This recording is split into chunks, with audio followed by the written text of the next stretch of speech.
What is good, everybody? Welcome to another episode of the Theology and Show, where we combine the lofty and the regular by talking movies, reviews, trends, and of course, theology. Today, we're talking about Andor. Yes, the Disney Plus series, Andor. It's a Star Wars story. Now listen, I know what you're thinking. Maybe you're not feeling Disney Plus shows and all kinds of things, but there is so much in here that I want to talk about. But first, I want to start just by offering you a question, and it's this. Is there anything that you're hoping for or hoping in that goes beyond just your life? In other words, are you building anything that's going to outlive you? Because that's what I think this whole show is about. It's about hope in something that extends beyond your life.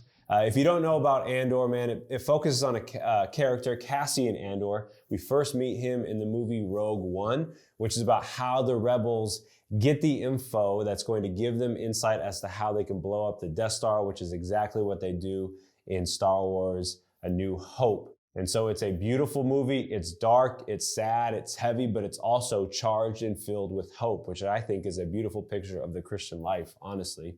Because its main characters, spoiler alert, they die. They die rescuing, stealing the plans they need to steal, but they die before realizing everything that they've hoped for will in fact come true. And so Andor, the TV show, picks up before that event happens and gets to show you the backstory, the origin story of how Andor becomes this important character in the rebellion, in the Rebel Alliance. Just from a technical standpoint and as a viewer of good shows and movies, I love the way this show is shot. It's beautifully done. The acting is incredible. Some of the writing, it's some of the best stuff you'll see on any television show, any network. I'll put that up against some of the best stuff on HBO, man. Andor's writing is just so well done. It's very human. It connects, I think, to a larger audience beyond nerds like me who just like the galaxy far, far away. So it's just well done.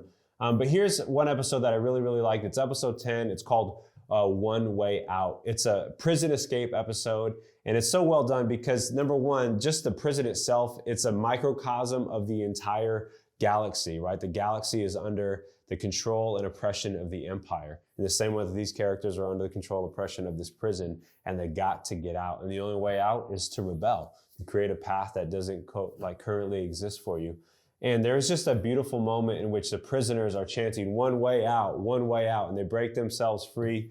And what you come to realize is one of the characters is chanting this. He's leading this rebellion. He's leading this charge of hope towards freedom, but he's leading himself to an end that he can't actually see because he can't swim. And so they get to this point where they got to jump out of this building, swim to hopefully survive. And he says, I can't swim. And the episode almost ends. And you just feel like, oh my gosh, these people are giving themselves to something that they won't fully realize. The other important part of this episode for me was the character Luthen. We kind of see him throughout the show. He's this mysterious figure who plays both sides, but he's really a part of the rebellion. And he has this profound line where he says, I will burn my life to make a sunset I will never see. I will burn my life to make a sunset I will never see. In other words, he's saying he's going to give himself to a cause that he probably won't fully see realized or actually happen in his own life. And that is a great picture of what living with hope looks like. Even hope as a Christian. Hebrews talks about those who died before they received the promises of their full faith, right? In other words, we are walking towards a future that we may not fully see. But as Christians following Jesus today, there's a profound opportunity for us to give ourselves to a cause that goes beyond our own life. So I'll ask you again, is there anything you're hoping in that actually that goes beyond your life?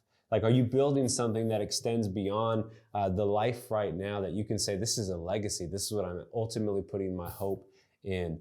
And that's ultimately the resurrection. We are living today with the promise that a world is coming in Christ that we may not fully see, but we can give our lives to. And it's a freeing thing. I think it helps us to live under the oppression, under the empire today that we experience. And it gives us a clear direction forward as we put our faith and our life in one who will in fact liberate us once and for all in the future to come. Grace and peace. Hope you enjoyed this episode. Make sure you click and subscribe and follow along with all the things we're dropping at sandalschurch.tv.